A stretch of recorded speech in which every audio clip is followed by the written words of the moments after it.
ఈ మధ్యలో చాలా విషయాలు జరుగుతున్నాయండి ఆంధ్రప్రదేశ్లో. ఎలాగంటే జగన్ గారిని సపోర్ట్ చేసినా, జగన్ గారు మంచోడనో లేకపోతే ఆయన తీసుకొచ్చిన పథకాల గురించి చెప్పినా, ఇది ఆయనే తెచ్చాడని చెప్పినా కూటమి ప్రభుత్వం దాన్ని దూరం చేస్తుంది.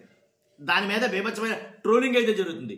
ఉదాహరణకి నేను వీడియో పెట్టా, ఏదైతే చిరంజీవి గారు జగన్ గారిని సపోర్ట్ చేశారని ఆయన పైన తిడుతున్న బండబూతుల గురించి ఒక వీడియో పెట్టా. అది చాలామంది మీలో చూశారు.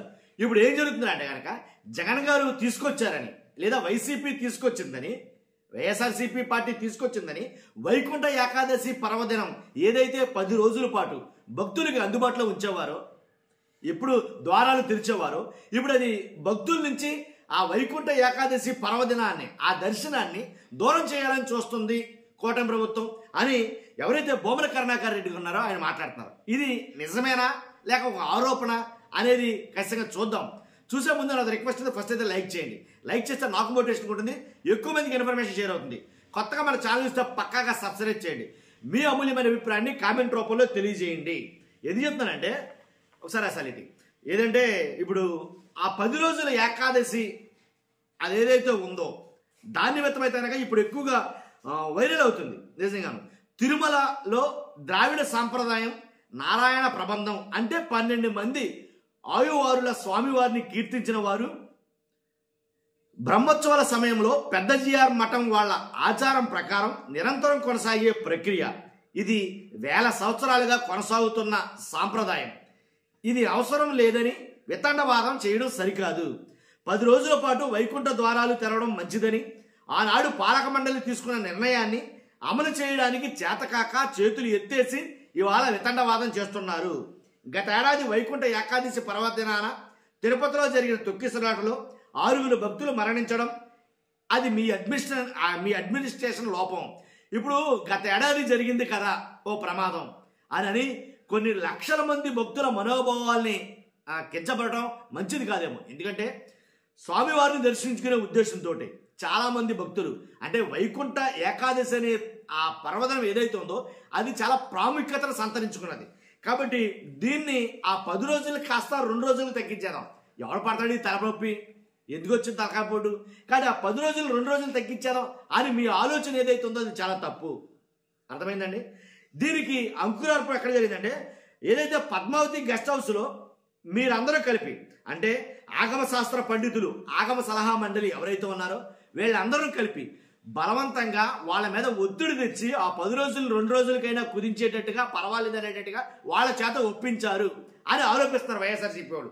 కాబట్టి వైఎస్ జగన్ గారు తీసుకొచ్చినటువంటి ఒక విషయం ఏంటంటే 2021, 2022, 2023లో చాలా దివ్యంగా, చాలా శాస్త్రోక్తంగా అందరికీ ఇంచుమించుగా 3 సంవత్సరాల్లో 30 లక్షల మంది భక్తులు ఆ వైకుంఠ దర్శనం చేసుకోవడానికి బారులు తీసి నిలబడ్డారన్నమాట వాస్తవం. కాబట్టి దర్శనం చేసుకున్నారు. అలాంటిది మీరు ఎందుకు నిర్వహించలేరు? మీరు నిర్వహించలేక, మీకు చేతకాక ఇప్పుడు ఆ వైకుంఠ దర్శనం ఏదైతే ఏకాదశి ఏదైతే ఉందో దాన్ని ఆ 10 రోజులు కాస్త 2 రోజులు కుదించాలనుకోవడం ముమ్మాటికి తప్పే. ఇది రాష్ట్ర ప్రజలందరూ ఆలోచిస్తారనే విషయాన్ని వైఎస్ఆర్సీపీ నాయకులే మాట్లాడుతున్న మాట. కాబట్టి 10 లక్షల సామాన్య భక్తులకు ఇచ్చే వైకుంఠ దర్శనాన్ని 10 రోజుల్ని 2 రోజులు కుదించడం ముమ్మాటికి తప్పే అని మాట్లాడుతున్నారు. కాబట్టి జగన్ హయాంలో ఆయన ఉన్న టైంలో ఇదే ఆగమ శాస్త్ర పండితులు కదా, అప్పుడు వాళ్ళే ఇప్పుడు వాళ్ళే. అప్పుడు వేరే ఆగమ శాస్త్ర పండితులు, ఇప్పుడు వేరే వాళ్ళేం కాదు. అప్పుడు బాగుందే మంచిది అని అన్నవాళ్ళు ఇప్పుడు ఎందుకని 10 రోజులు 2 రోజులు కుదిస్తారు అంటే మీరు తీసుకొచ్చిన ఒత్తిడి కారణంగా వాళ్ళు చెప్తున్నమాట. ఏదైతే బిఆర్ నాయుడు గారు ఉన్నారో ఆయన టీటీడీ ఏదైతే అధికారం చేపట్టారో, టీటీడీ చైర్మన్ అయ్యారో అప్పటి నుంచి కూడా చాలా అవాంతరాలు అయితే కనుక వస్తానే ఉన్నాయి. ఏదైతే 6 చనిపోవడం, పోయిన సంవత్సరం తిరుపతిలో జరిగిన తొక్కిసలాటలో 6 చనిపోవడం, 60 మంది చిల్లర కొంతమందికి గాయాలు కావడం, ఇవన్నీ జరిగినాయో ఇక మనం చేయలేం, దీన్ని ఏర్పాటు చేయలేం అని భావించి తగ్గించడానికి చూస్తున్నారా? ఇక నేను మాట చెప్పాలా, 10 రోజులు కాస్త 2 రోజులు కుదించే గనక ఒకవేళ అసలు ఆ 10 రోజులకే సుమారు 30 లక్షల మందో 40 లక్షల మందో అసలు లెక్కకు మించి జనం వస్తున్నప్పుడు ఆ 10 రోజులు కాస్త తీసుకొచ్చి 2 రోజులు చేస్తే ఇంకా ఎక్కువ మంది వస్తారు కదా, ఇంకా ఎక్కువగా తొక్కిసలాట్లు అలాంటివి జరుగుతాయేమో కదా. కాబట్టి మీ అడ్మినిస్ట్రేషన్ లోపంతో ఆ రోజుల్ని కుదించడం వల్ల మరింత ఎక్కువ ఉపద్రవం అయితే కలిగే ప్రమాదం ఉంది. అర్థమైంది కదా? కాబట్టి ఖచ్చితంగా అంటే జగన్ గారు తెచ్చారనో వైఎస్ఆర్సీపీ పార్టీ తెచ్చిందనో దేవుణ్ణి భక్తుల నుంచి దూరం చేయడం మహాపాపం. వైఎస్ఆర్సీపీ పార్టీ తీసుకొచ్చిన ఆ విధానం ఏదైతే ఉందో, ఆ ప్రక్రియ ఏదైతే ఉందో అది పాటించకండి.